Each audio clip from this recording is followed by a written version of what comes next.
every good business needs a mentor and an investment at some point in time, because we are competing globally whether we like it or not. I'm still thinking about like, well, how will they go if they're all using AI to do their work? How will they differentiate their abilities? Every single business has had AI as a rock for a quarter in the last 6 months. We need more people to want to invest in people creating startup ideas and businesses. That's what's missing.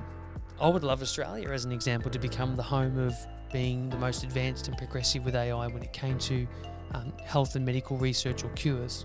You're listening to Beyond Growth with Reyan Fernando. Well, look, I think that's a great intro to the podcast. It is. Brandon. Thanks for coming on, mate. I really appreciate it, and really looking forward to the next however many hours we do this for. Yeah. Brace How yourself. much tape have you got? Oh, hang on, it's digital. Yeah, I get a warning when the tape runs out. So, no, I think I got about a few hours, so we're good. But Is it one of those tapes, Ray, that you can take out the cassette tape out, put it in over the other side, rewind, and then record over again? Yeah, and you get two sides. Oh no, it's a long play. Remember long play on VHS? Yes. Oh, mate, make a 3-hour video go for 6. It's good old days. The good old days. Brandon Burns, welcome. Yeah. Great to have on the podcast. And I think before we go any deeper, because I reckon we're going to have some great conversations, I want to hear your origin story, mate. Just give us a background of Brandon Burns. Yep. As far back as you want to go, but just maybe give us the high level dot points, and then we can dig into some areas as they come up. And thanks for having me on your pod, mate. From a personal level, I just love seeing people bring to life creative ideas and endeavours. And what I mean by that is because my background more recently was in having a production company. And one of our services literally was helping people like you and others bring to life an ongoing, recurring content engine for themselves and their business. And podcasting was obviously at the crux of that. Yeah. So I really love seeing people doing that, and how cool to see that long-form conversation and content has really found its place. Because I don't know about you, but I get very exhausted from short-form content. Oh, this is too you much. know, to the point where it's like, I really need to have a rest from it. But so great to be on your show, man, and what an awesome thing you're doing. So an origin story, nothing exciting or fancy, but maybe a little unique in the sense that I was born into a heavily kind of sporting family. So my mum was a primary school teacher at Grovedale West Primary here in Geelong, Victoria, Australia. For all your American listeners, that might mean nothing to you, but my mum was a phys ed teacher since I was born. Okay. And my dad and mum met playing cricket sport together. My sister was really good at sport growing up, and I tragically loved sport and playing it, but I was more of a singer and an actor and a child performer, right? And so that's great, and I've carried with me a passion for sport, which is awesome. Probably watch a little too much of it, but that's okay. But as a kid, I sort of, I was very shy, like a lot of kids, and I feel very grateful that I was able to discover my way to express myself, which happened to be through song and singing. And my parents were, really good to be able to identify that for my confidence, I needed to go to group singing lessons as a 6-7-year-old. And it took me about a year, as I remember as a kid, to actually break out of my first class and actually find my voice and sing a bit louder and feel good about, oh, wow, I sang in tune and I got that right and it sounded good. And it was amazing how doing that led me to be able to get more and more confident with being able to sing and express myself. Because I do believe that a lot of people can't do it as easily in the traditional ways that maybe we think everyone can. Yeah. So some people do it through action, some people do it through creative endeavors, some people do it through others, as you know. But anyway, so I can remember the first time, I was like a 7-8-year-old kid and I sang a song on my own and I really went for it. And that's a big thing for someone who's like still learning how to do anything, right? Yeah. And you're like... That's huge for a 30-year-old to do. You know exactly, what I mean? yeah. And I remember my singing teacher say, oh, that was great. And then I think what was important about that was I crossed over the barrier of being able to develop the craft to a point where you could sing in tune and you could sing. And then I started to go over into the point where I'm like, oh, I want to keep repeating this and try different ways and be louder Anyway, so, and then fast forward, I remember that when my dad got me to go to a really esteemed kind of singing teacher in Melbourne that was like Delta Goodrum and Vanessa Amorosi and all these different singers coach, he taught me a technique called emotion-centered singing. Okay. Or the emotion-centered technique. And what I loved about that was I could go from having learnt just to be a good singer and a mimic and a musical theatre style singer, and now I got to learn how to be creative and songwrite and create my own sound. Oh, that's and cool. We used to do an exercise in the class called Alleluia, of all things, right? And there'd be 6 or 7 of us, really advanced, talented kids. So if you would imagine, like the draft prospects for like the AFL or the NFL or the NBA in this city, all being coached in an elite, this is what I was going to, right, for singing and everything. And it was amazing how it expedited me, because like 6 months later I went on Australian Idol and it all happened, right? Yeah. But I remember these exercises he taught us, and he'd sit around the piano and he'd say our name and he'd get us to just improvise, and we'd have to just use the word hallelujah, nothing else. And doing that was like daunting, because you had to create your own trills, you had to create your own version of the word and the song, and you were doing it amongst your peers who were all so amazing. Like, there was people in our class that went on to perform overseas and go do pilot season in Hollywood, and the best of the best. One of them was Gabriella Chilmi. She had a song called "Sweet About Me." Yeah. And she beat Madonna for weeks in the UK #1 spot when she released that, So there's these type of people at the school, right? So it was amazing because we're feeding each other from a competitive element, but in a positive way. But anyway, to finish that frame, it was just, I was so lucky that as a kid I found what helped me express myself. And so I just look for that all the time in my kids, because I'm like, I don't want to miss it, because I know how much it helped me develop, 10,000 hours of mastery with that particular skill. And I got to get started earlier. Yeah. So by the time I got to 18, 19, I knew how to like MC an event or talk to a crowd in public. And I was like, oh, wow, I'm thankful for the fact that I got started and someone identified that for me, because I was able to do it earlier and start mastering it. And you know what it's like. If you're good at something specific, you can use it to your advantage and leverage it, because you can create some distance between yourself and everyone else or the competition. Absolutely. Yeah. Anyway, so that's part of the origin story, mate. Like in full, I was going to castings every 2 weeks. My parents were taking me to audition for TV shows, TV commercials, radio voiceovers, musical theatre shows, like twice a week. I had an agent. I was, getting paid as a 14, 15-year-old. I filmed a TV show when I was 15 for 6 months on Channel 10. So I lived in Melbourne. What show, mate? You've got a... Oh, it's called High Flyers, which may not mean anything to anyone, but it was Fremantle Media and Southern Star that produced it. And we were in the opposing studio in Nunawading to where Neighbours was filmed. And when our show finished, Rove Live went in for the next 10 years and became the behemoth that it was. Yeah, wow. But I remember on set there was 17 child actors, and we even had a classroom and a tutor. So every time we weren't filming, we were doing schoolwork that had been assigned from our school, and I was living with a host family in Melbourne and then coming home on the weekends at 15. So that was sort of my childhood.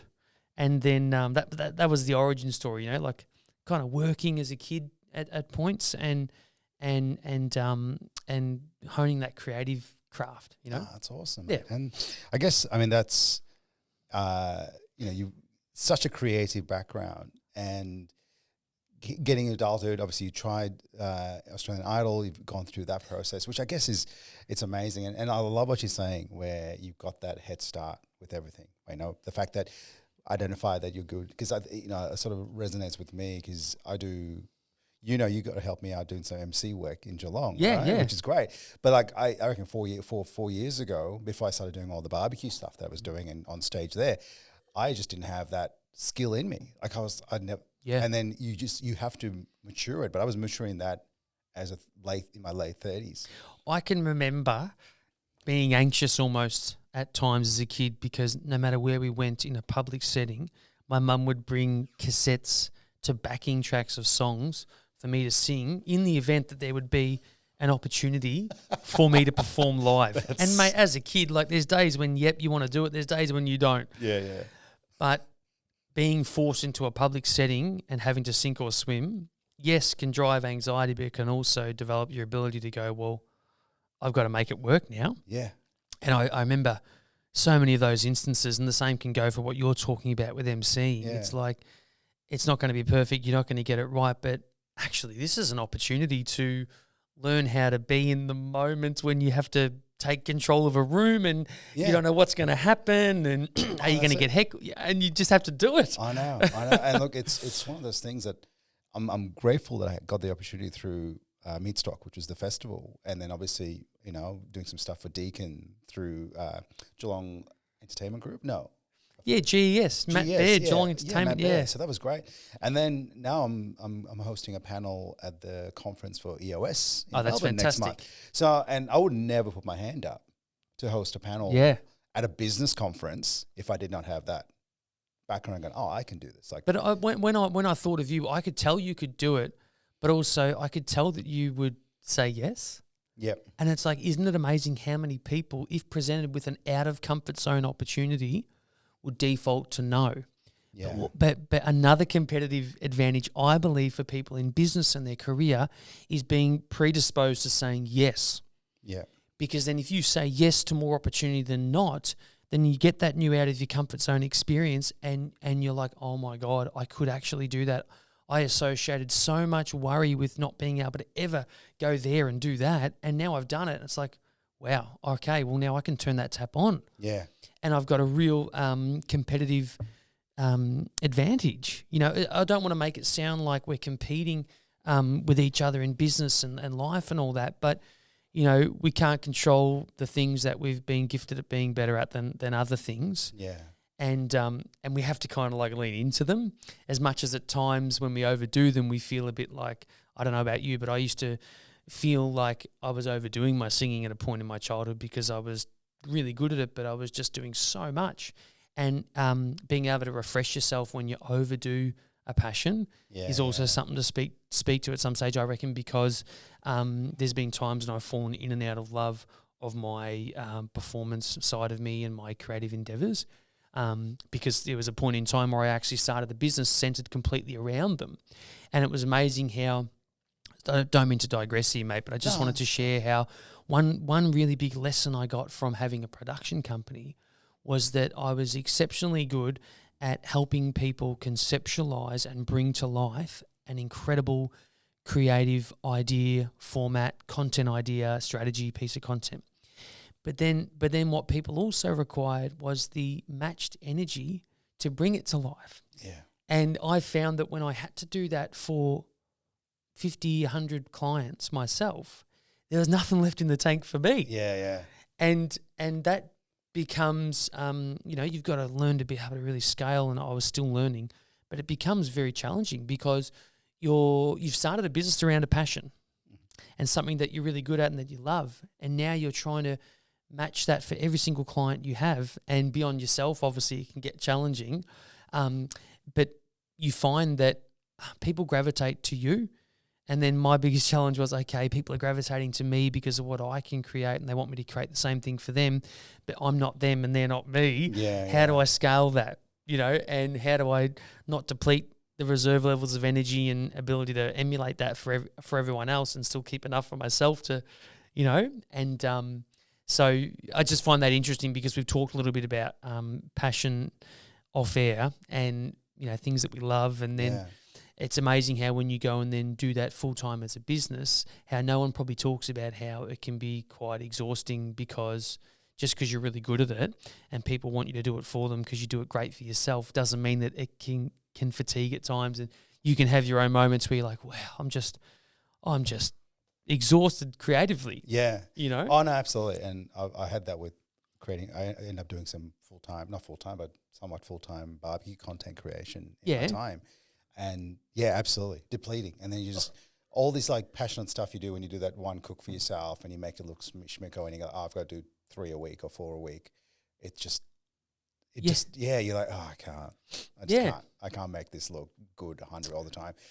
No, I totally understand. I agree as well. And it's a trap, isn't it? We're taking your passion and making it into a job, because then it quickly becomes, it just becomes a job, doesn't it?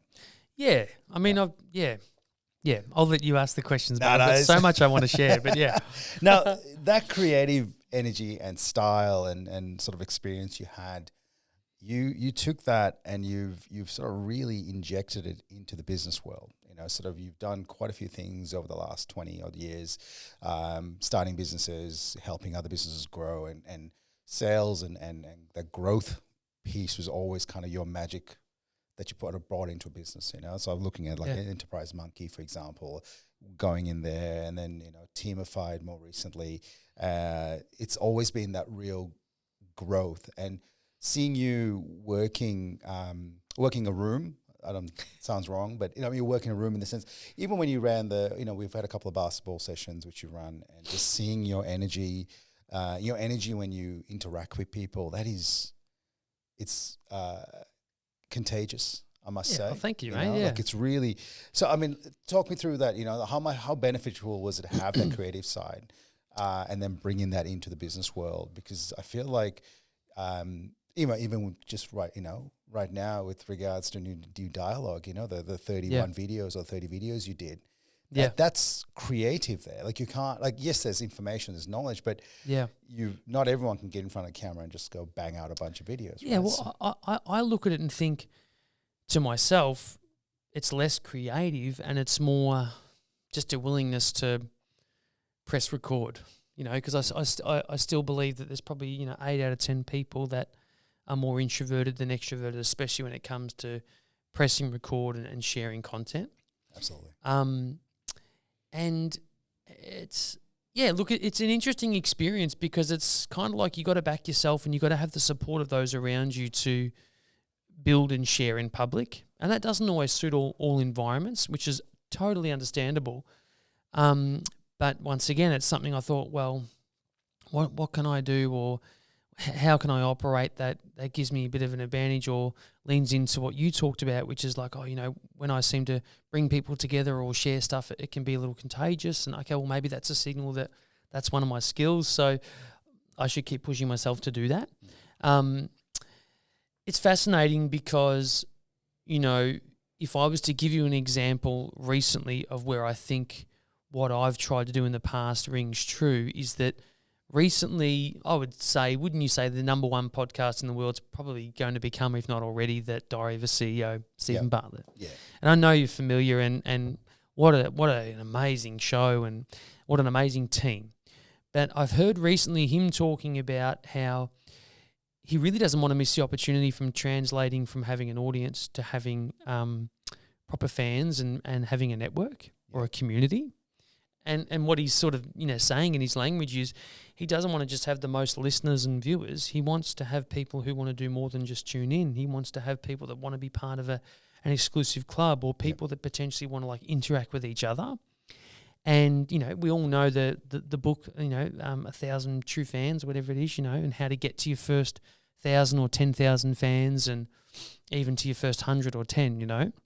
And it's like, it's so clever hearing him say that, but it's no surprise because we could all pull off virally building the biggest audience, but then if we can't do anything with it, then it's just a real transient audience that could disappear at any day because they're not getting value and something better comes along. Yep. And so for me, it's like I've tried to make sure that throughout my career, if my strength's been building a community and bringing people together because I go first and help them break the ice and make that connection, how can I translate that ongoing as I transition to other things, you know? And my challenge has always been, how do I build my, you know, profile that's not that big, you know, but I've built over time on LinkedIn a little bit of a profile, but how do you do that in a way where you can be respectful and cognizant of your employer and where you're at right now, but also continue to add value and take your community along for the journey as you progress? Because, you know, at the end of the day, we don't know how long or how short we might be somewhere, but we need to, I believe, drive value no matter what, so that we can get something out of investing in building a community. And I first learnt that in Geelong at Runway, out at Federal Mill. Yeah. I mean, I'm sure you're familiar with the space and the Pivot City Innovation District, and it's very beginning. You probably remember back to when they had the Pivot Summit and they brought Steve Wozniak from Apple out to be the speaker, and it was just buzzing. You know, Nick Stanley and the late Peter Dostis set up this amazing incubator and funded by LaunchVic and the City of Greater Geelong. We were able to incubate, 6 to 7 cohorts of 5 startups at a time every 6 months, and they'd go through a boot camp, and we expanded it to Ballarat with Fed Uni, still there now. And these regional, more isolated entrepreneurs and founders got a fighting chance to find a business partner, find their first customer, meet their first investor, sign up their first customers, and do it within an environment where they had the support and the nurture of a community. And so my role very much was to create opportunities for them to come together and pitch their business in front of a massive audience, and also to find connections and join dots for them throughout their journey. Because the incubator that we had was very much asking people in most instances to come and incubate their business idea whilst still being part-time employed or trying to pay their bills and feed their family and do their thing. So they were, initially people received funding to a degree from the council and LaunchVic and that, but then the incubator really moved to a position where it was just you had to come and incubate because you wanted to take that opportunity. Yeah. And as we know, most entrepreneurs, the most successful ones are like 35 plus and above, probably like 40 plus and above. No one gets their shit together really in business until about that age. I'm sure I'm not speaking on behalf of everyone, but the ones that maybe do earlier are the ones that probably fail quicker. But so most of those people have families, they have obligations, they have part-time jobs. Yeah. So I was really proud of when we incubated people in their businesses at Runway in Geelong that were able to attract great talent, even though they had competing priorities.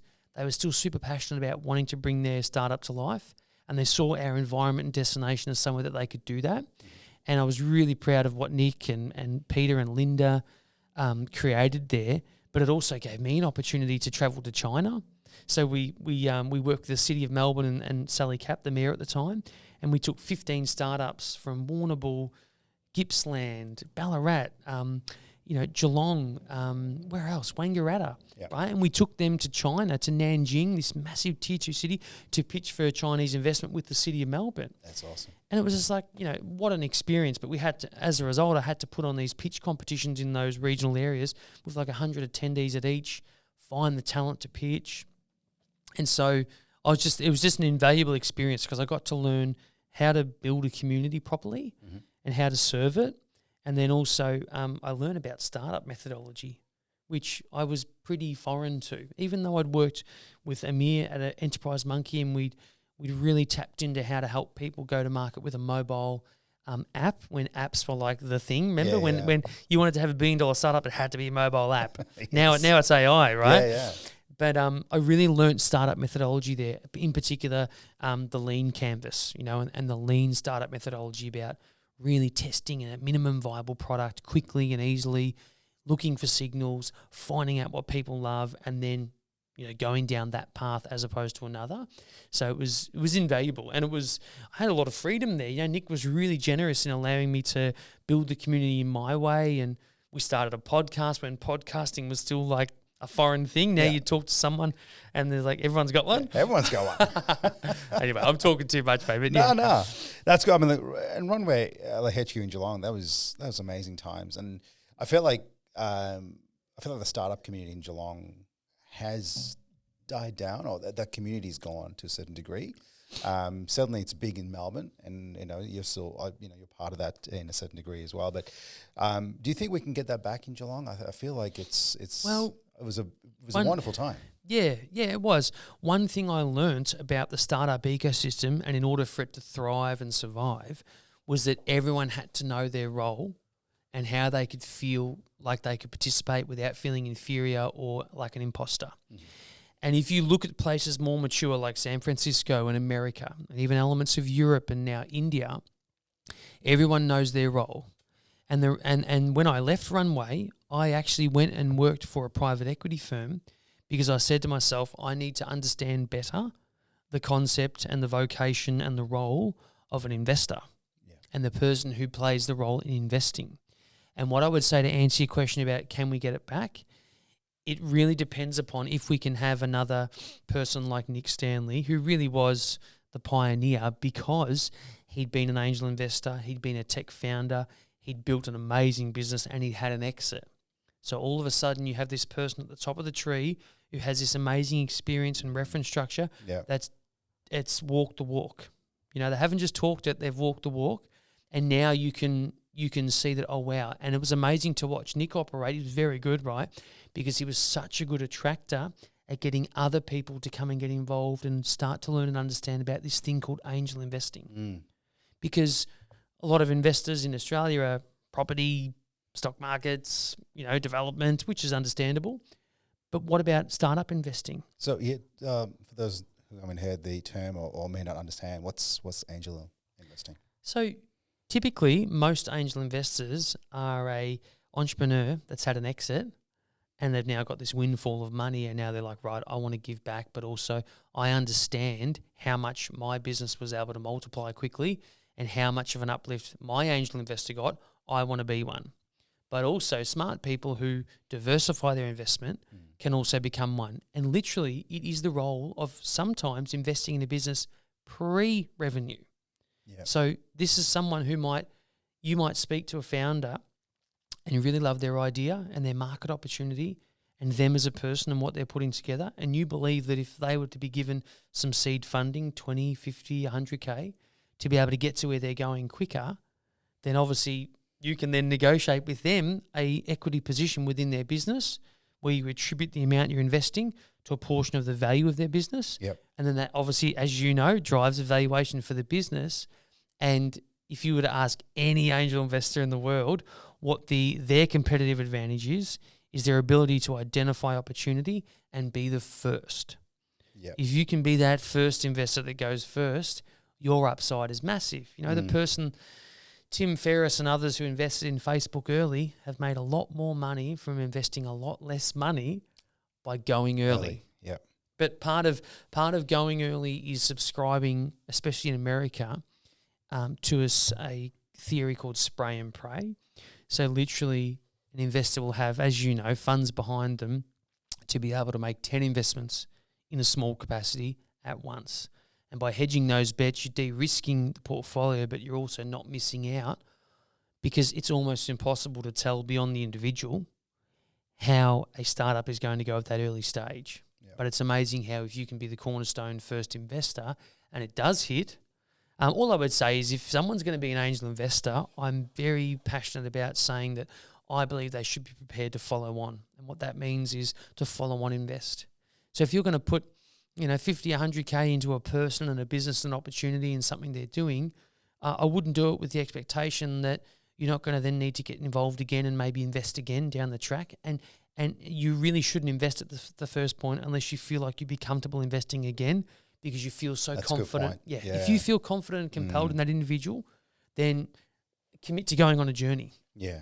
Because to answer your question about can we get it going back in Geelong, this is a tougher environment. For one reason or another, mature economy, small economy, developed country, really good comfort level for people to not be an entrepreneur. Yeah, we talked about that just So it's more about the individual. But, I mean, as a business owner who's done well, so if I was speaking to a business owner who's done well and had success, I'm sure they're going to have the itch to want to be able to invest in someone else who they meet who has a fantastic idea and wants to take something to market, because most entrepreneurs are going to look at that person and go, oh my God, I wish I had the time and bandwidth to do that as well. Because it's such a good idea and they're displaying all the behaviors that they know what they're doing. Oh my God, I wish I could do it myself. Okay, what's the second best thing I could do? I'll invest in them and I'll mentor them.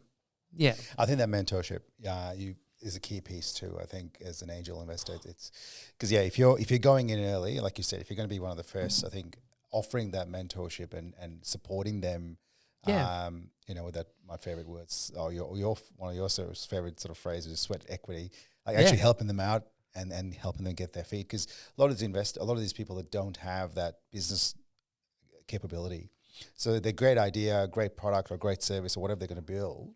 But ultimately, there are holes in their knowledge, and if you can plug some of those holes, especially early in the piece, and avoid pitfalls, it's beneficial for both of you, right? So Oh, absolutely. And I think one thing I learned when I went to the private equity firm is I started there, and the remit was we literally want you to help bring more attention and focus to the role of being an angel investor in Australia. And obviously it was a PE firm that wanted to attract more people to invest in the portfolio companies, but we had to educate people on how to be an angel investor. yeah, So and COVID hit, but one of the savings grace was we're able to crank up a podcast when it was still new, and everyone in America who was a guest as an angel investor was available because they weren't doing anything. They're all locked down, and they wanted a media opportunity. yeah, absolutely. So some of the guests I got on the show were amazing. That's awesome. And they were very giving, and it allowed us to build this massive reference structure so that people who ordinarily, the extent of which they'd invest in startups in Australia was they'd had some Afterpay shares. Yeah. So they could kind of say to their mates, well, I invested in Afterpay, and that's a tech company, and we all know the trajectory of that business, and it's fantastic, and it went right up. But we needed to go deeper. We needed people to understand that if people don't get seed investment at the beginning, often they won't make it through the valley of death as a business. Now, this isn't me saying that someone can't build a business and never take investment and just grow it through cash flow and hard work and amazing ability. And I totally subscribe to that as well. But when you ask me the question about what could help Geelong get back on track, more people need to come and want to play a role that doesn't have to always be the founder of the business. We need more people to want to invest in people creating startup ideas and businesses. That's what's missing. Yeah. And that it won't get anywhere because every good business needs a mentor and an investment at some point in time, because we are competing globally whether we like it or not. And it's not difficult for people to copy, clone, Yeah, that's the investment speeds up your business's ability to grow, because, if you go on the investment journey, an angel investor's one role, and that'll get you to a point where you can expedite the sales or the growth or the signals of your business that then say to the next investor, which is the venture capitalist, right, we can see a historical evidence and data here that over the last 6 months you've grown by 100% and you've done 100 new clients. And we can see that if we were to tip in money, that could turn the tap on and maybe get you 200 clients in the next 6 months. So that's a no-brainer. We'll invest in that. So that investment, the second round, is almost easier for a startup. But if they never get there, they'll never know. And so that's why an angel investor is so important, because they're taking the gamble before it's pre-revenue, before it's done a lot of sales, but it's a great idea with a market opportunity and a good person at the helm. Yeah. But if that person doesn't see them, they never get to the easiest step of investment, which is sometimes like $1 million, and it's literally just to make your business grow quicker. Yeah. You've already proven the concept. You've shown that people want to buy your product. You've got customers. It's easier to get investment because you're just saying to someone, make me go quicker, please. That's it. That's it. Yeah, absolutely. And I think, that's a valuable insight into angel investing. I really appreciate it. And one thing, we touched on a couple of times there, which is mentorship and having a mentor. How valuable because you've had a few mentors over the years, and sometimes in especially at a younger age and in acting and things that you mentioned. Yep. How valuable is a mentor and especially someone starting up in a business and wanting to grow something, having that sort of external person to speak to and get that guidance? Yep. What do you think? I think a mentor's, this is just my personal opinion, I think a mentor's really good for minimizing freak out. I don't think a mentor is amazing for subject matter expertise. Okay. So what I personally mean by that is, I think when it comes to subject matter expertise and wanting to know if you're doing everything you can with your area of a specialty in business, that's something you've kind of got to work out yourself. Because if you know instinctually that you're really good at something, then talent's already there. Then it just becomes about anything like you hear about the world's most elite athletes or anything. It's just about who becomes the most disciplined. If you or I were to go and live Tom Brady's life, I reckon it'd be one of the most boring lives you've ever led. Yes. Because every time I hear him talk, it sounds incredibly monotonous and boring. But then everyone seems to say that success is boring, right? So I don't think a mentor is necessarily, I didn't need a mentor to help me sing better or, sell better. But I did need a mentor for minimizing when I had my moments, 5% of my time where I'd freak out. Yeah, right. And your emotions would be all out of whack. You'd have a bad day or a bad outcome with a client. and you would catastrophize. I don't know about you, but I do that, No, right? I do that too, mate. Right? Yeah. And so that's when you need a mentor. That's when I believe you literally need just the 1 or 2 people in your phone that you can call, and you can get it out and you can decompress. And you're not looking for someone to mentor you on having the answer, but it's rather, mate, can you just let me get this out so I can stop catastrophizing, and you can give me a slap around the face and tell me, hey, stop carrying on. But look, I do think mentorship's incredible, and it's so awesome to have people that show an interest in you beyond just hey, I want to employ you to do a job and that's it. Yeah. So I don't want to discount the fact that we get lucky with mentors. Yes, we do attract them through our energy and our endeavors and what we do, but God, we get lucky. And I do think there's some people that have gotten luckier than others with having a good mentor at the right time, early enough. And then finally, I would say that, you know, without sounding too soppy, like really, the person you partner with in life, and your wife or your partner or your husband, you know, like that's the best sounding board person to have. Like, if I'm being honest, mate, like, you know, I'm a really creative, out there, momentum generating, positive person, but with that comes incredible imposter syndrome, and you feel every negative interaction more because your disposition is, just be positive, everything will be fine. And we all know life's not like that. And if I hadn't have had my wife to be able to be a sounding board and a real leveler, from a kind of mentorship level, to be honest, it would be a life of catastrophizing non-stop. You know what I mean? Yeah, no, absolutely, mate. I think the key word is the leveler too. That's something that you don't get sometimes with, you know, the sort of mentor relationships, is that real someone that knows you for who you really are as well every single day. If you go on social media and LinkedIn as well, don't you agree that, mate, depending on the mood and the mindset you're in, it can be quite intimidating sometimes. Oh, absolutely. Someone's doing so well. They're doing so much better than me.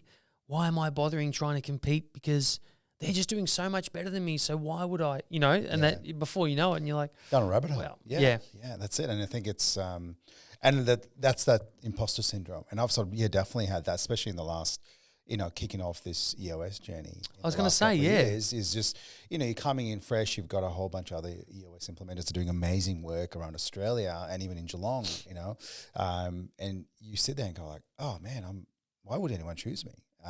Yep. And then it's that self-doubt that you have to work through, and that's when the being able to speak to people is so valuable, and have to work through those issues. But then the experience and helping people through implementing EOS and getting them going and growing their businesses, and then you look back over the last 18 months and I go, okay, this is awesome.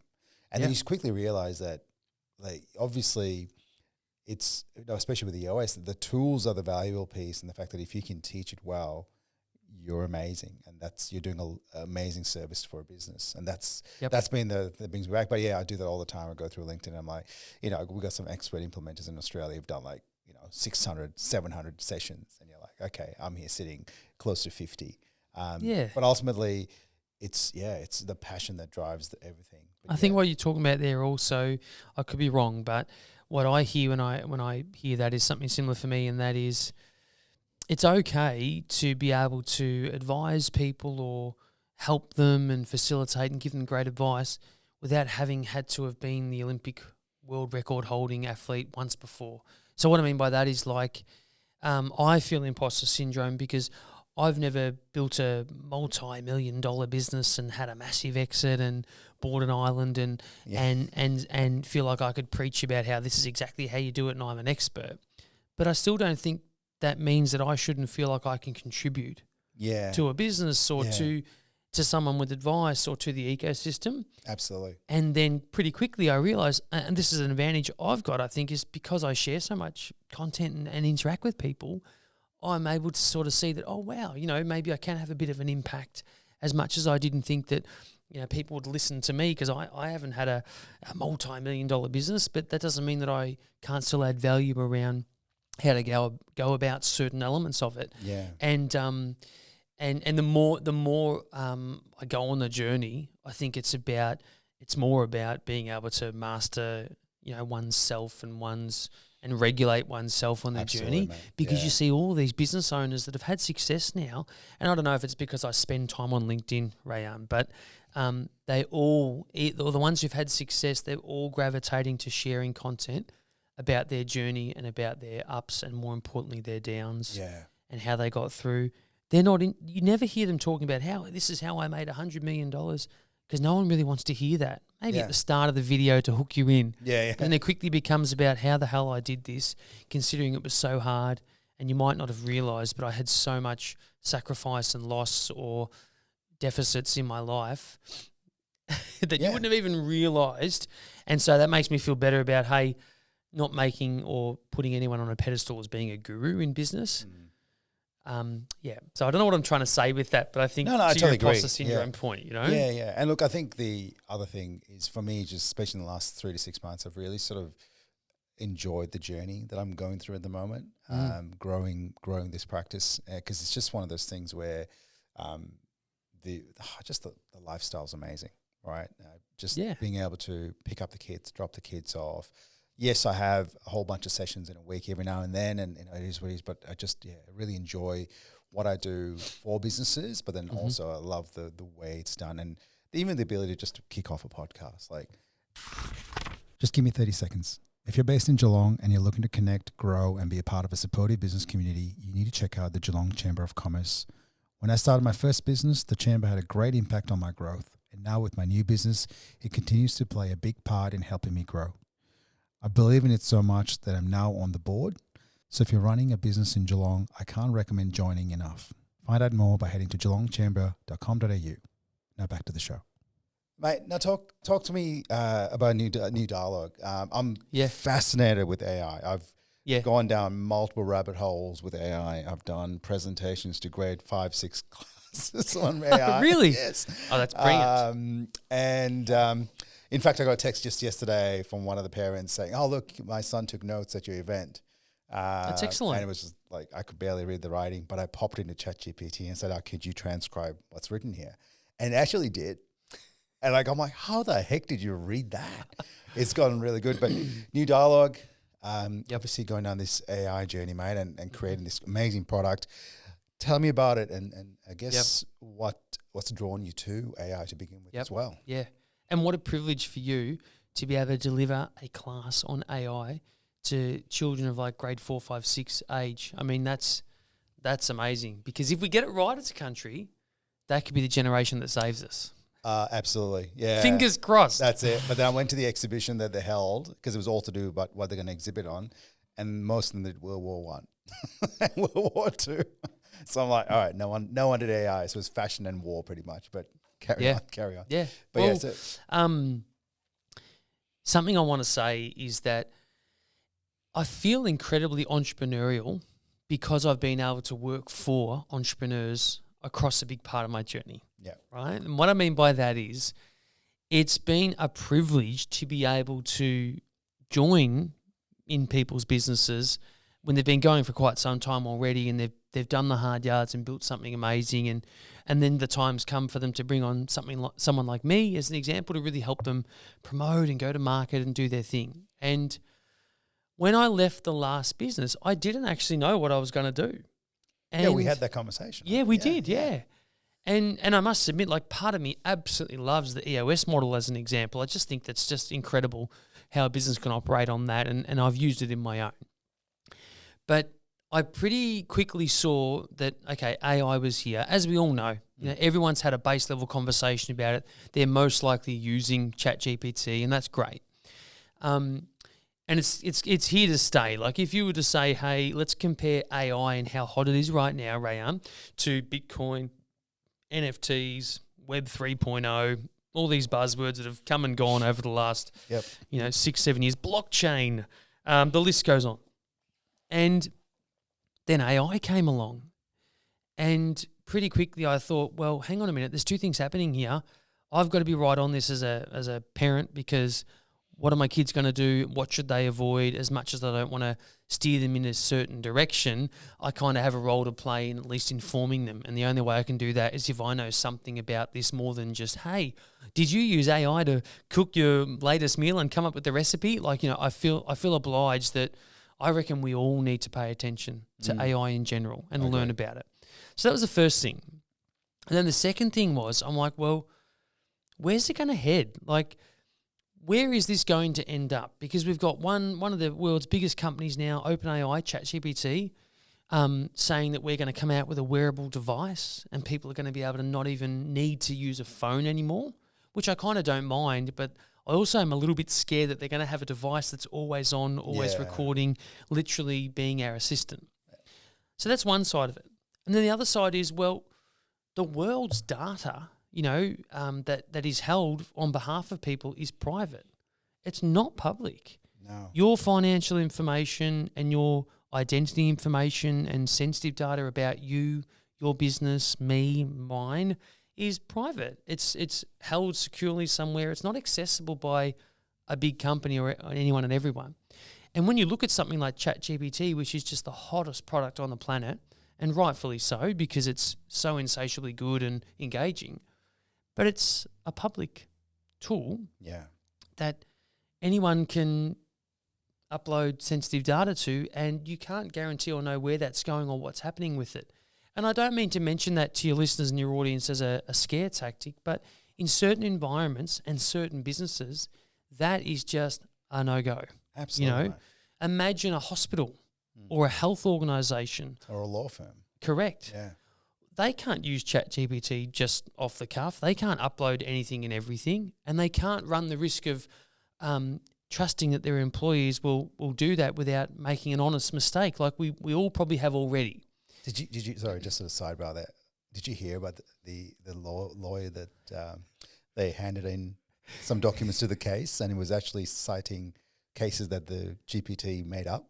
Really? Yeah, just No. recently. Oh Yeah, it my was in the God. news. I was like, I thought about you and I read it. I'm like, oh my God, this is exactly what you're talking about. Yeah, well, I mean, as an aside, I want to answer your question about new dialogue because it's so important. But to give you a stat and paint a picture, right, so I think it's about 67% of people use ChatGPT at work. And a lot of people call it shadow AI. So shadow AI, as you may or may not know, and for your listeners, is when people use an AI tool that's not secure. It's not guaranteed that if you were to upload sensitive data that you can guarantee where it's going, where it's being stored, who's using it, who's accessing it, who's learning off it. Yeah. So if you were to imagine a hospital or a sensitive financial institution or a legal firm, they can't go and upload documents about their clients and their circumstance and their personal information into this tool, but they all absolutely need a tool to do their job quicker because everyone else is using it. So what's the alternative? So 67% of people use ChatGPT or Shadow AI at work. But then when those people were surveyed around if your boss found out, would you continue using it anyway? I love this stat. 50% of them said yes. Yeah. Which it's like that's crazy. But that's a great sign almost that employees are driving this. Yeah. And it's no surprise because everyone wants to do their job quicker and easier and better, and everyone wants a shortcut. But also, why wouldn't an employer want their employee to use a tool that allows them to do their job quicker because they become more efficient, which makes their business more efficient? Yeah. So when New Dialogue comes in, is our CEO and founder, Todd Pedler, has had an amazing parent company business called Centric Minds for the last 20 plus years. And it does great things. It does intranets, it does software for some of Australia's biggest brands. And it's a ripping business and tool. And Todd and his team, John and the team have built amazing things, including two years ago, New Dialogue. So I'm kind of in a luxurious position. I've been able to come into this business late in the piece and really help, take it to market publicly and promote it. But for the last 2 years since AI became a thing, they've really been building this amazing platform which allows people to access open source large language models. Yeah. So these are platforms that are accessible by all of us, but they're able to use them to build AI products and processes and their businesses and put in their sensitive data without running the risk of feeling like we're not sure where this is going. Yeah. We're going to build with all of our sensitive information, but we can't guarantee if it's going to get accessed. So we've built that scaffolding, that box, right, that product. So an enterprise business like a health organisation, a financial one, a government, pharmaceutical, legal, whatever it may be, that's in a regulated enterprise industry, so 200 plus employees, big organizations, they can now find an alternative to when they're in the boardroom and they're being told, hey, should we use Microsoft's Copilot product or should we use ChatGPT? And when it gets to a point where the board and the C-suite team's like, hang on a minute, where's the security here? What's our coverage here? How can we guarantee the sovereignty that if we were to use this platform that our data wouldn't be at risk? Well, hang on, if it is an issue, what else is out there in Australia? And that's where New Dialogue comes in. Yeah. And the best way to describe it is a lot of people in Australia and businesses are on this journey of, should I buy a solution or should I build our own internally? Yeah. And the advantage of buying is you can buy something quickly, you can roll it out, you can plug and play, and you can be happy and satisfied, and that's that. But all the solutions that you can buy don't offer security. And so for a regulated, sensitive business with data that just cannot be afforded to be at risk, that's where New Dialogue comes in, because they can use a solution that gives them the ability to not lose parity with other businesses and build out AI solutions for their employees and for their customers, but not be at risk of leakage and things going wrong. Yeah. And that's why Todd and his team built it, and that's why they feel so passionately about it, because most clients are using products where they're underutilized, like, you know, Copilot and others. A lot of clients who use that, I think, are sort of saying that, you know, it's not giving them the best outcome maybe that they could, and maybe that's partly because they just haven't learnt it or learned how to use it, but also a lot of it's because they're apprehensive and they're concerned that, oh, maybe the tools our employees are using aren't secure, let's not go on that journey. And the reality is businesses need to adopt AI safely so that we can keep parity with the US and overseas markets and businesses that are clearly, you know, the US in particular is just full steam ahead. You know, from kindergarten to year 12, AI education has been mandated by the president, you know, like they really have treated it seriously. So, but that's where New Dialogue sits, and I'm in the luxurious position of sort of being head of revenue and in charge with finding our next batch of customers and people to come and use it. So shameless plug, businesses that are in a regulated industry that are worried about sensitive data but also want to be able to use it and access it with AI so that they can get insights and they can build advantages, that's who we want to talk to. You know, we've helped businesses that have the function every week of having to apply for massive government tenders and bids, and they really didn't have a way to understand how they could do it better and win tenders more often. And the question they posed to us was, hey, if we use New Dialogue to securely upload all of our 15 years of proposals and tenders that we've won and that we've lost, would your system be able to help us gain insights around our blind spots and maybe reasons and areas where we missed that we don't even know? Yeah. So we did, and it was able to do that, which is fantastic. And then they said, okay, now that the system can give us insights on how to win more often, can you now help us write the first draft of our next bid and tender if we upload the criteria that we need to adhere to? And it was able to do that. So it's now got to a point where it's a really specific workflow when you think about it within a business, but it's saving employees, you know, over an hour, I think, a week per employee. And so all of a sudden it's become really relevant to a business where it was a very specific workflow that not many people would think of it being impacted. Yeah. And that's how I lead with my selling of the platform, to be honest, mate, is I don't lead with AI. I lead with, show me a workflow in your business where you think you could make an impact by leveraging AI, and we'll hold your hand and show you how to do that. And if we can improve that workflow, then let's take care of it, because there's probably another one after that where we could impact as well. Yeah. It becomes like it kind of cascades, doesn't it? As soon as you find one, you go, oh, okay, hang on, what about this one? And what about this one? And in the process, it doesn't lead to getting rid of people. It just makes it easier for those people. So that client, as an example, haven't had to increase headcount to apply for more tenders and win more work. Yeah. So they've saved their current team time, and they've empowered them to be administratively relieved to a degree so they can do a better job at making sure the proposal is as quality as possible and submitted in a timely manner. And they haven't had to employ more people, and they've started winning more proposals. So it's awesome because it's a story about how AI augmented a workforce. It didn't replace it. Yeah. And it's amazing how a lot of people out there, especially if there's a C-suite person listening as an example, a lot of them feel apprehensive about being the champion of AI within the business because they think that everyone's going to think they're going to sack everyone and replace everyone's jobs. Yep. Whereas in actual fact, they're just looking for operational efficiencies in order to help people do their jobs better so they can be of more value to the business. Because there's a lot of people in businesses, wouldn't you agree, that are in roles where they're good at what they do, but they're untapped and they could do so much more. Yeah. But because they're bogged down and they can only fit in this X amount in their 8 hours in a day, they've just never had the opportunity to be able to drive more value for a business. So it's also a way to unlock the ability for your workforce to become more comprehensive and really good at contributing to the overall business because you've tooled them with something that allows them to do their job quicker and get rid of mundane administrative elements. Yep. No, Yeah. absolutely. Yep. No, I totally agree. And I think I mean, look, in saying that, there is job losses happening with AI. So I think if you can pitch something that allows them to empower the team, that's fantastic. And ultimately, New Dialogue, from what I could see, it's kind of an interface between the LLMs, large language models, and obviously your organization. But what I sort of saw was really valuable was the fact that you could run it on your own in a data infrastructure, basically, right? So you're on your Azure or your correct your Azure or AWS. Yeah, you can run it on your own tenancy, which goes a long way to saying, well, hey, your data's safe and secure here in Australia, but you can work with these models and you can become really effective and competitive as a business with AI.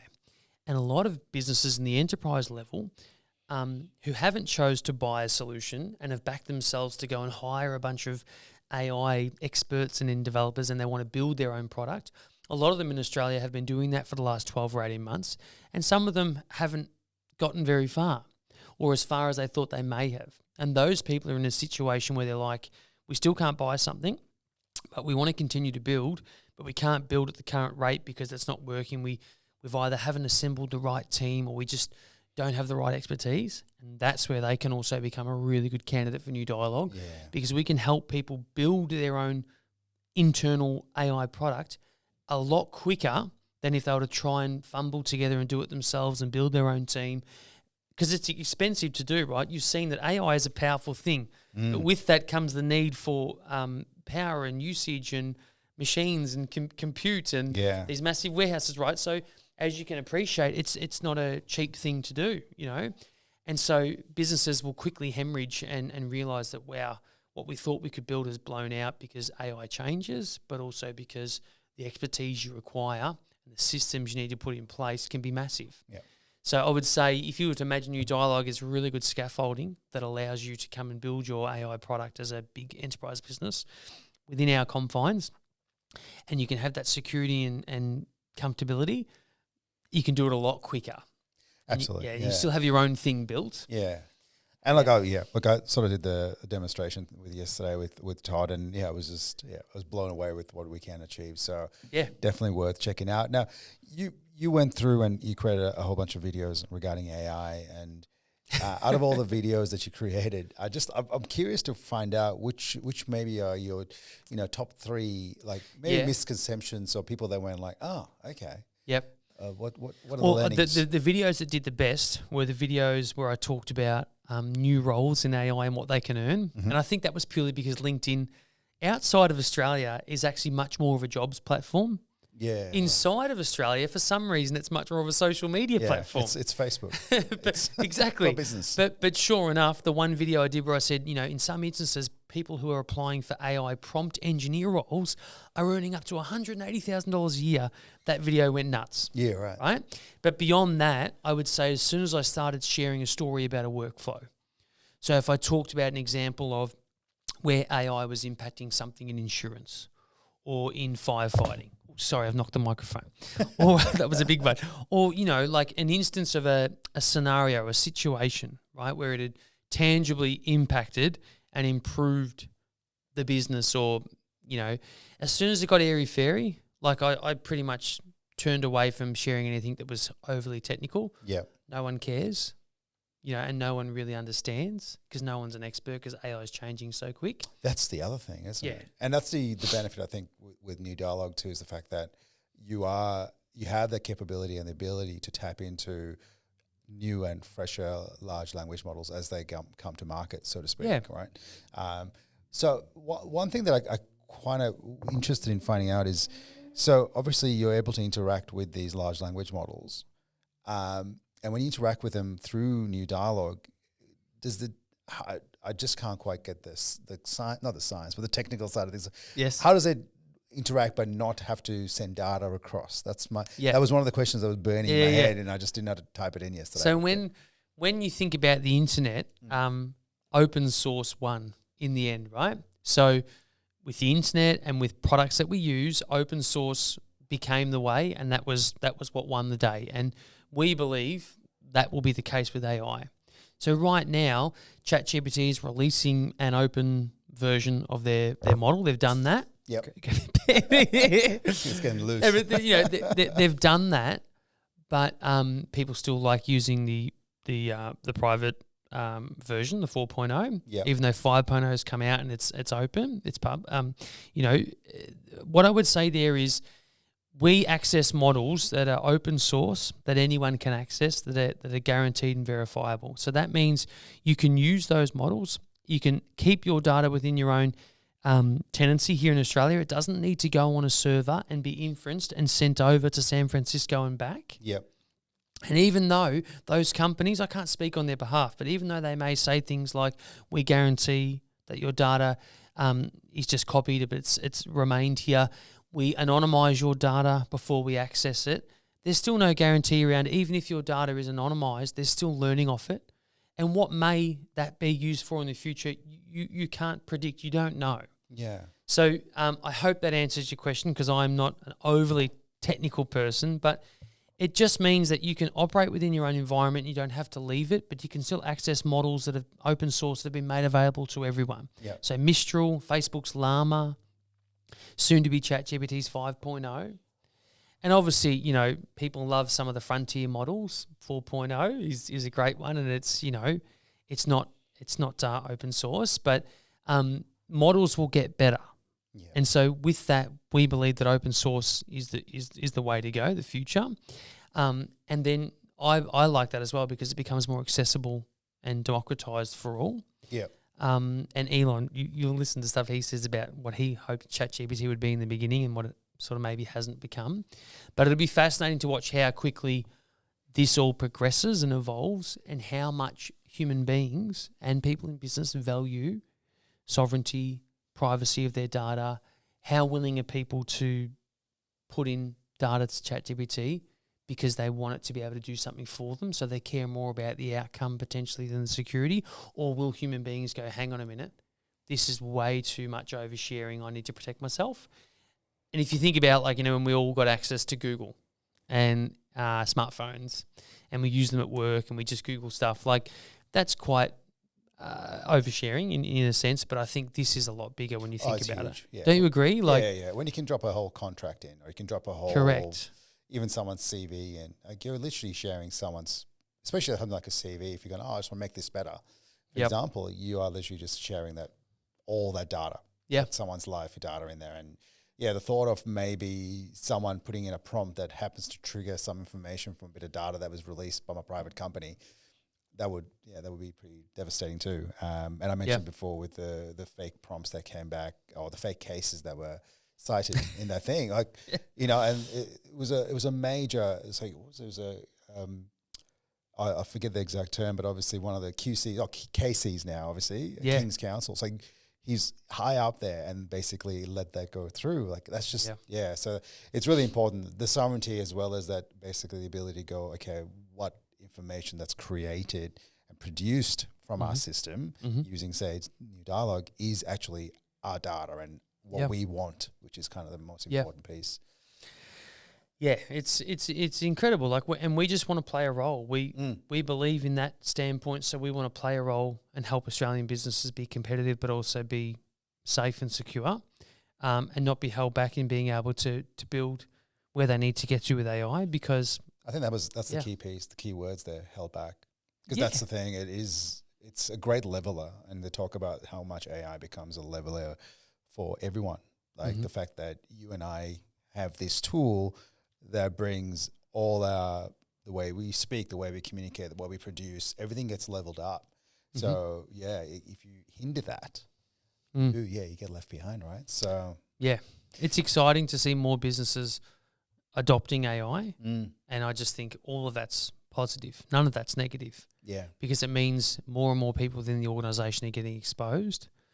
I just really hope that employers, instead of being with a stick and sort of scolding people if they make a mistake and they use an AI tool at work honestly and or innocently and sort of, not meaning to cause any harm, but just through curiosity, I really hope that employers take that stand of, we recognise that employers are ahead of us with their usage and their know-how and education on AI. We don't want to exclude them and get rid of them because they made a mistake. We want to learn from them and then say, hey, how can we have a conversation together and roll out a tool that gives you what you need but is safe for our business? And that's another case of where within your dialogue can really help. It's like, we know AI is here to stay and it's going to incredibly improve workforces, but we want to support employers to not feel overwhelmed and give them a tool that they can say to their employees, well, hey, here is one that you can use. It'll do everything you need and we feel comfortable and we want to encourage you to, there's so many businesses that, wouldn't you agree, are going to be benefiting from having one or two people internally that they didn't realise were so curious about AI, and they're just going to naturally follow their curiosity and bring that business so many insights. Yeah. Like, that's so valuable to have an employee potentially internally that's doing that. Yeah. That's it. I mean, it was such a, for me, especially in the IT world, for us, we were able to do a lot of stuff with data. Like, we had a lot of data, and then we had tools that allow us to actually represent the data in dashboards and numbers and reports and things. And that was so revolutionary in that change. And there's always different MSPs, and I was probably the one that went deep into that data piece. I sort of worked with the system to actually give us that information. Now, this is that next thing where now what can you do with AI? And like you said, that one or two people in the office that can really tweak in and go boom, I'm going to make this amazing. That's an invaluable employee. Oh, it is. Now, I mean, I guess business aside, AI in general, where do you see it, mate, in the next, you're, I guess, being entrenched in it now for a little while. Where do you see it going in the next 3 to 5? I'm going to say 3 to 5 because I feel like anything past 5 is a bit, we have no idea. I don't know. There's my idealistic side and then there's my practical side. Practically, I think that it is going to form in the direction of robotics, automation, laziness, generalism, which can be dangerous, and perhaps an overtrust that AI is always right. Yeah, right? that's the... I worry about that. Yeah. Idealistically, I feel like I loved when, I think it was Larry Ellison, Sam Altman and the SoftBank guy spoke with Trump in the office, and Larry Ellison, the what's his big business, Cisco or one of those huge ones. I can't think of the name, but he's like multi-billionaire tech. He's the golden guy, right, over in the States, and he talked about its advancements and abilities to help with health. Yeah, mate, I'm telling you now, what could be more important with AI than solving some of the world's worst diseases and cancer? Like, to me, it's like, I would love Australia as an example to become the home of being the most advanced and progressive with AI when it came to health and medical research or cures. Why wouldn't that be a really good thing to just go for? We could really drill down, but I would love to see it solve. I would love to see it cure cancer, and I'm really hopeful that why couldn't it? Yeah. I mean, if we've got all this research and I don't want to devalue or talk down the complexity or the size of that endeavor, but if there was ever a time where we could potentially do that, for as long as we've known it's felt like it's just undoable, now would be it. So idealistically, I'm like, forget everything else, because I think we all live in a world, at least here, where we're pretty comfortable and we can do a job and afford to live, whatever. But come on, let's use this to solve dying. Yeah. What else? I mean, I don't understand how anyone would think of anything else that AI could impact more than health and you know, maybe mental health, because there's so much that we do as human beings to ourselves that we could avoid if we were more mentally strong, that it impact our physical health. Yeah. So I'm not just talking about AI providing a cure so that we all continue potentially on our merry way with doing bad habits to become ill to then just have the cure, but it would be cool to see maybe how AI could help us be more developed mentally potentially, you know, so because mental health is such a big problem. It's an epidemic, you know, so there's got to be, and I know a lot of people, like they reckon the number one usage of AI at the moment is companionship and you know, absolutely. counselling for oneself and you know. There's I read an article just in the ABC News the other day about this lady that has an AI companion now for 2 years. Yep. And they just talk to each other constantly. Yeah. But she's I think neurodiverse and has I guess issues or problems that she has to deal with. So she's got this ability to not have to have a human there all the time, but something that speaks to her. And it's just, I think I don't know, it's amazing space. It's a lonely world, mate. It is. You know. Yeah. And I must admit, I find myself speaking with Meta's AI, just through the Meta's Messenger app, for example, and just workshopping ideas while I'm driving. Like I'll just have it there and like start talking, and it's just because so you sit there, you have those highway times and highway hours, and you're like, okay, I want to plan this idea through, or you know, I think I was working through even just I was just working through the panel. Like, what am I going to speak through this panel? So I said, I'm doing this panel, I'm having this conversation. It was just good to have something to speak to or someone to speak to that I'm not bugging somebody else on the phone. Yeah, but just getting some ideas, and it wasn't fantastic, but it gave me some ability to actually, you know, work through some ideas and thoughts and go, okay, that's how I'm going to run it now. And it was just super valuable. So I can see it happening. When it comes to AI, what do you tell your kids? How do you speak to your kids about it? I try to, I mean, you're a dad as well, so I could probably learn some things off you, mate. I try to say to my son, just be curious today. You know, everyone says just try and learn one thing, but I said, mate, just try and find one thing to be curious about. When it comes to AI, they aren't really using it a lot beyond novel, fun things you see on. Make the photos. Yeah. But I do find that the school is very laggard, very like, you're not allowed to use AI. And it's like they should at least be doing a course or a subject once a week on AI at minimum.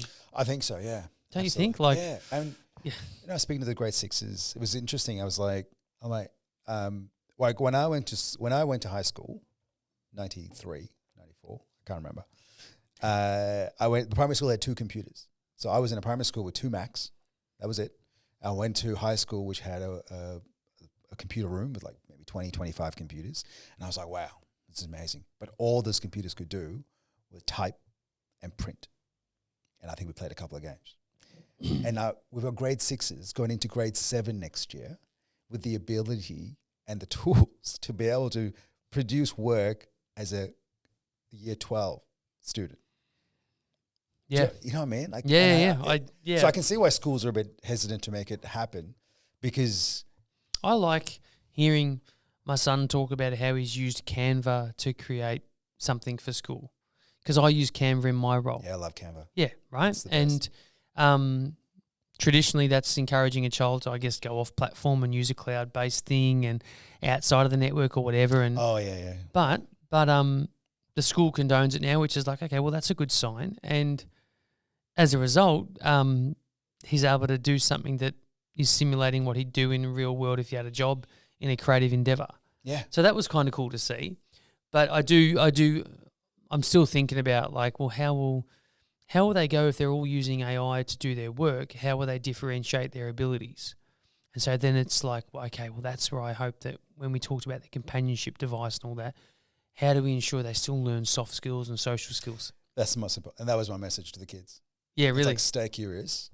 Yeah. Because you have to be and work on your people skills, your ability to interact with humans and have developed that skill during your high school years, during the rest of your primary school, is kind of like the most valuable thing you can do, because that's, like you said, is almost that skill that's going to be like deplete for us, because we're going to be like social media was meant to make us all more connected, but we're more disconnected. And AI now, you can sit there and you can speak to an AI agent, a bot or an app 24/7 and not speak to a human. Yeah. And they're going to speak to you the way you want to be heard and listened to, right? And so you're not even getting true interaction. You're getting interaction that's suited to you, which is great. But then that can, at scale, that could be dangerous as well. So fun times ahead, mate. Fun times ahead. Now, look, I'm fascinated. I love it. For me, it's one of those topics I can sit here and talk about for hours. Oh, and it's great work you do. I mean, I must admit, this is your show, but one question I had for you was, how much are you finding that now, because you advise business owners every day, right, who have scaled up businesses and really good, reputable, long-serving, successful businesses. I mean, how much have you noticed AI coming into the conversation, and what have you had to do as like an EOS coach, as an example, to arm yourself with the ability to advise and help them understand AI? Yeah, mate, every single business has had AI as a rock for a quarter in the last 6 months. They're like, we've got to do something. We've got to do something. So it's definitely happening. And so what I find is, for me, that's where I think that's almost my fascination goes into it, because I want to be able to help, not necessarily do anything, but be able to connect them with people. You know, like, hey, go speak to New Dialogue. I think you need to speak to them because they're doing exactly what you want them to, what you need. And then some people are just starting to dabble, but everyone has AI on the agenda. Yeah.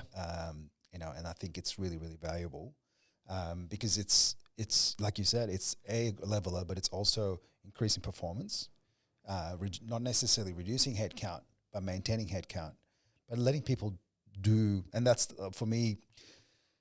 Yes, there's the job loss conversation piece, and there's a lot of that out there that can happen. But I think the ability to get a workforce to also be able to do what they're creatively good at and enjoy doing rather than the mundane. It's like, if you get rid of the mundane tasks, you're going to have a happier workforce as well, you know, and then have that capacity to scale and grow with a good workforce. So yeah, it's definitely huge, man. What's the most recent or scariest scenario with AI that one of your clients has had that's kind of where they've freaked out a bit and they've said, Reyan, like, what do you reckon we should do, in your opinion? Yeah, it's around data. You know, it's like we've got staff, they're using AI and it's good, but our data, we have no idea what's happening. You know, and that's kind of the biggest freak out. I think most people have that as their biggest concern as business, because they, like you said, the data sovereignty is knowing where your data is going. And I think that 82% of people that are using AI, the shadow AI using, like, that is such a concern, you know, especially larger organization, the financial companies or insurance companies, where you're dealing with client data and you just don't want that data hitting anything external, right? Totally. So that's the big one. You know, at a leadership level, that's literally it. It's how do we make it more secure, and how do we get empower our team more? They're the two critical pieces in business that people are talking about. Love it, mate. That's awesome. Brandon, it's been fantastic having a chat, mate. I loved our conversation. We went around the twist, if you... Yes! Sorry, had what to a put the great reference show. in. Yeah. But yeah, look, really loved having you on the show and having that conversation and finding out more about New Dialogue, but also just finding out about your story about the startup space, which I think was amazing. And then just that ability to sort of, you know, help companies scale over time. I think, you know, if anyone out there is looking to be inspired by someone that has done that, that's the ability to scale and grow businesses multiple times, I reckon reach out to you and have a chat. I reckon just definitely recommend that. Legend, mate. Thanks for having me on. You do great work, so couldn't recommend it high enough, mate. Thank you so much.